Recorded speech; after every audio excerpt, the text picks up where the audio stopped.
We're starting off with the wool tops that I have here. Any wool will do. I'm using wool tops. Wool tops usually come in long lengths around the thickness of your wrist. So we're going to split that into 3 because we don't want to add too much bulk at once. So you take your barbecue skewer and you start to wrap your wool top around the barbecue skewer. Now the trick with this is keep your finger on it, keep it tight. What we want to do is keep air out of it. Do a couple of turns on the skewer and then just poke with your size 38 needle, which is more robust. So this will help stop this breaking against the wood. Use finger guards if you have them because your fingers are quite close to the skewer. I'm used to it now, so I don't bother. But if you do have them, try and use them. And then continue to wrap a little section more, keeping that wool flat. Can you see how I'm holding it with my thumb and I'm actually making sure it's flat and that it doesn't twist? And this takes all the air out of that wool, because what we're doing here is we're negating the need to spend a lot of time needle felting. This really cuts down the needle felting time. And as well as that, gives you a really good shape. So we're aiming for a good shape, no air, nice and firm. And then just keep felting as you work your way up, and then we'll decide how tall we're going to make this mushroom. I'll probably do mine a little bit taller than this. This one is around, I don't know, 10 centimeters, something like that, but I'll probably do 11 or 12. I'll probably do a bit of a longer stalk on it. So continuing to move the wool, keep it flat, keep it tight, no air. Remember, that is the key, no air in there. And then just tuck it gently as you're moving up the barbecue skewer. And because it's wood, what happens is it allows the wool to really hold on to it. So it tends not to slip. So if you were to use a metal skewer, then you would find it problematic insofar as the wool would sort of tend to slip as you were moving it around. And the beauty of this particular mushroom is that we're going to do it all as one single piece. And the great thing about this project is also that you can use any wool, whether it be carded wool or wool top. And lots of people tend to have a lot of wool tops hanging around, so that's why I'm just using it for this particular project. The other thing with wool tops is that you can really, because it's long lengths that are straight and they're really long lengths, you can really pull on it so that you can pull that tight. If you're using carded wool, you just have to be a bit more careful. If you pulled your hand far away from it, like I just did there, then that wool will tear off. Doesn't matter, you can just carry on from where it came away. But with a wool top, you can really pull and get those nice and tight. And also, when we've finished doing this, we're actually going to be covering the base and top with carded wool. So any needle marks that are visible that you wouldn't maybe normally get with a carded wool, you're not going to see anyway because it's going to be covered. So grab whatever you've got spare. The whole project should take around an hour to finish, from start to finish. I'm just speeding up sections of this tutorial. Now, if you're new to needle felting, I would make sure you have a good practice before you do this, or make 2, probably 3 of them, and you will find the difference between the first and third will be huge. You'll decide which is going to be the top and which is going to be the base as you're wrapping it. So as you can see here where my right hand is, that is going to be the base. I've started to actually flatten that there with my needle. I'm using a 38. You could use a 36 as well for this particular part of the project, as long as it's a good, strong, robust needle. The 40 needle that we'll be using later on is a much finer needle, and we'll use that for the top layers. And now, as you can see, I'm continuing up and we're building up the stalk, keeping that base flat because it will actually stand on its own, which is quite important if you haven't got a secure base to add it to, or you may want it as part of a display. It could be in a bowl or stood on a table, wherever you decide you want to have it. This gives you the option to stand it or stick it on a base. So I'm now working at the top of the mushroom, which is where the cap is going to be. And it's important, don't flatten that top area. Keep that nice and round because you've got this sort of bun shape at the top and you don't want to lose that. You flatten the base, but you keep the top round. And you continue. And can you see, again, as I'm continuing, I'm pulling that wool tight. I'm making sure there's no air and I'm just building up the shape. And as you can see now, where my thumb is, there's actually a line starting to form. And this is going to become wider and wider as you continue to felt. And you can see now immediately that shape starting to develop. And keep felting, just pushing into that wool, just so it all tacks nicely together. And now we're really starting to accentuate where the stalk finishes and the cap actually starts. I think my top tip really for this project is to take your time. We'll take time to create this lovely shape. And it's really important that you do that because you want that overall finish to be as perfect as it can be.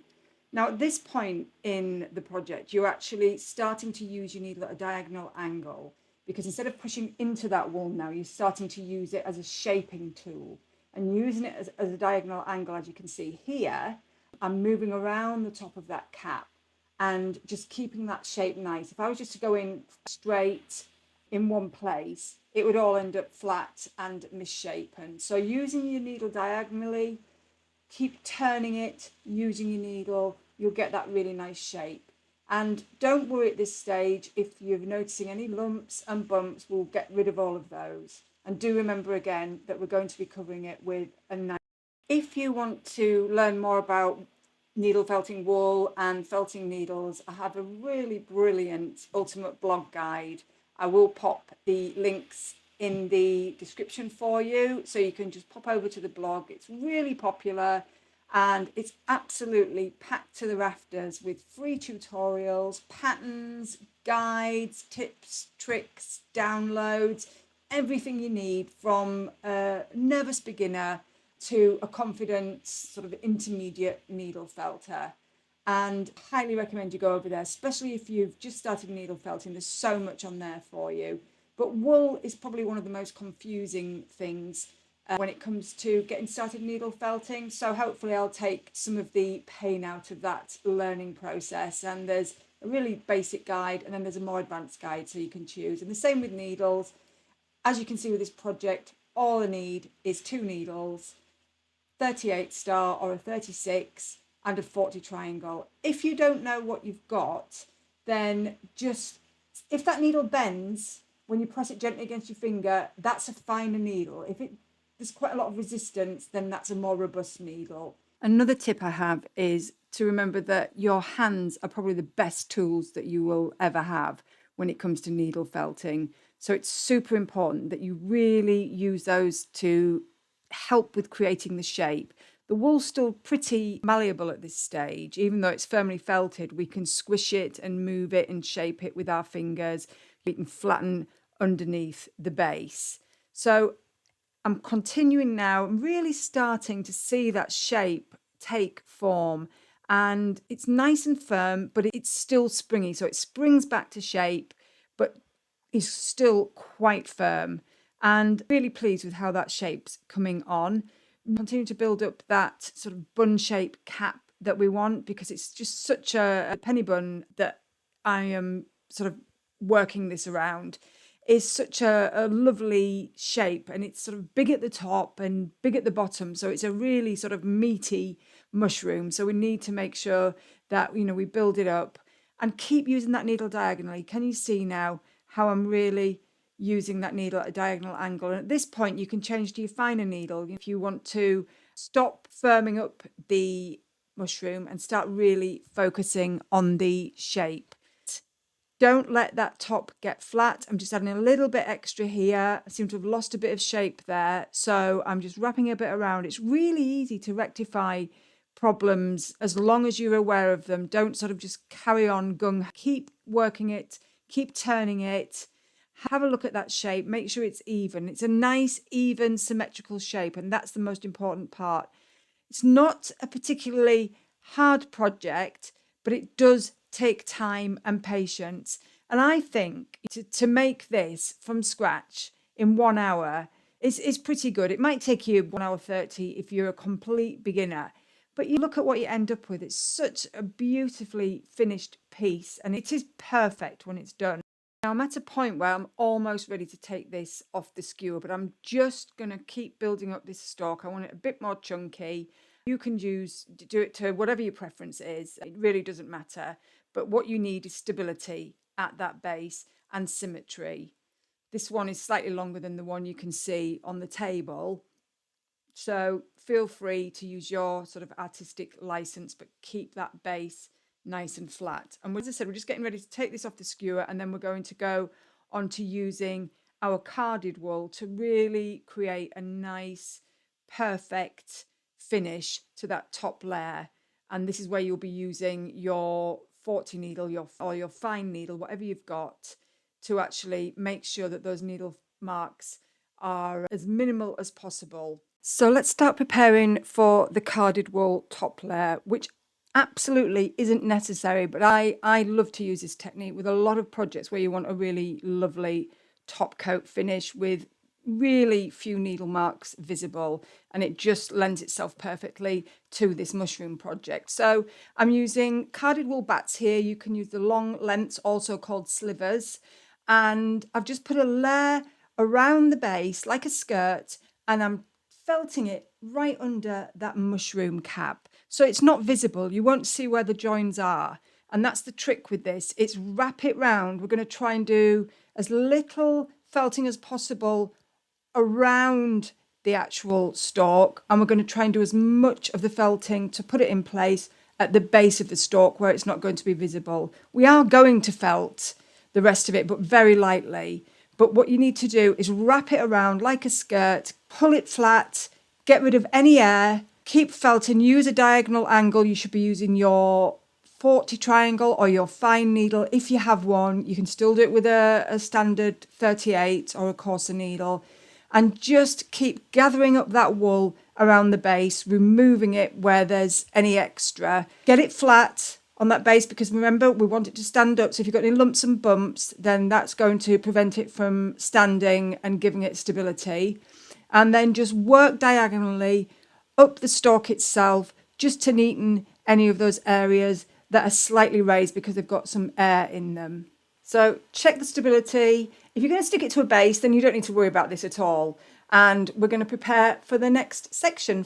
So this is where we're going to add a really nice carded, colourful layer to the cap of the mushroom. I'm going for this sort of rusty, orange, foxy colour. And I'm starting by just wrapping a layer of carded wool, quite a thin layer, so you will see some of the white coming through, around the sides of the cap. And I'm felting this on. Remember, this is going to be covered by another layer, so don't worry too much about over felting. And make sure that you felt it underneath the cap, right at the base. So that's where most of the felting work is done, where it's not visible. As you can see, I'm going round and underneath the edges here, just to make sure that it's nice and firmly attached before we add our second piece. And just spread it out a little bit, put it in the opposite direction, lay it across the top of the cap, and take off any excess. Just because it's carded wool, it pulls away really easily.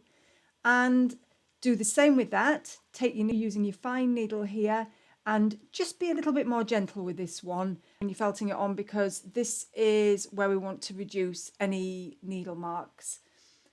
Continue to do that, get all that air out until it's nice and flat and firmly finished. This can leave some areas white if you want to give it that more organic look, or you can completely cover it. And then what we're going to do after we've secured all of this is we're going to use the tool, which is the reverse felting needle, which you may have in your felting box but never have used because you don't know what to do with it. Well, I'm going to show you how we can create some really beautiful, subtle light and shade effects with a reverse felting needle. It comes in handy for so many projects. But before we do that, I'm just going to add some details to the stalk. And I've gone with a bit more of a subdued colour there, a bit more earthy. This is a sort of mottled brown, and I'm just barely felting it on. It just wants to hold on to that stalk, because what you don't want to do is, if you over felt it, you're going to create lines, and you don't want that. You want a wisps, a barely there sort of look, that less is more. We're now ready for the reverse felting needle, and what this is pulling that white layer underneath this cap back through, so it's pulling the wool out instead of pushing it in. And it's a really great way of getting a really nice subtle effect to your projects when you just want something that is just a touch. And then trim with your scissors just close to the cap, but be careful not to cut into what you've already felted. and just leave them slightly proud. You can move them around with your fingers and keep them as they are, or you can lightly felt them down a bit further if you feel the need. And then I'm going to create, it's not a frill, but I'm going to create details coming out from underneath the mushroom that you'll be able to see when it's stood up by doing exactly the same thing. So I'm really very quickly going around and pulling that white wool out. And I'm using a reverse 40. I have a reverse 36, but I tend to use reverse 40 for more subtle effects. The reverse 36 needle is quite a beast, and it really grabs hold of that wool and your felt tends to go flying out of your hand. But this 40 reverse needle is perfect for this job. Great for softening your needle felted animals as well. You can create nice soft tops on their heads or their ears. And I'm going to take off the loose wisps around here, and I'm going to keep them slightly longer because I want these more visible. There, you can see that's such a lovely finish, and it just adds a really nice detail, and it gives, as I said, a much more natural, organic look and feel. Really beautiful. Definitely recommend that you get a reverse felting needle. Get the 40 if you're only going to get the one. So there you have it, finished. Make sure you ask any questions in the comments, and thanks so much for watching.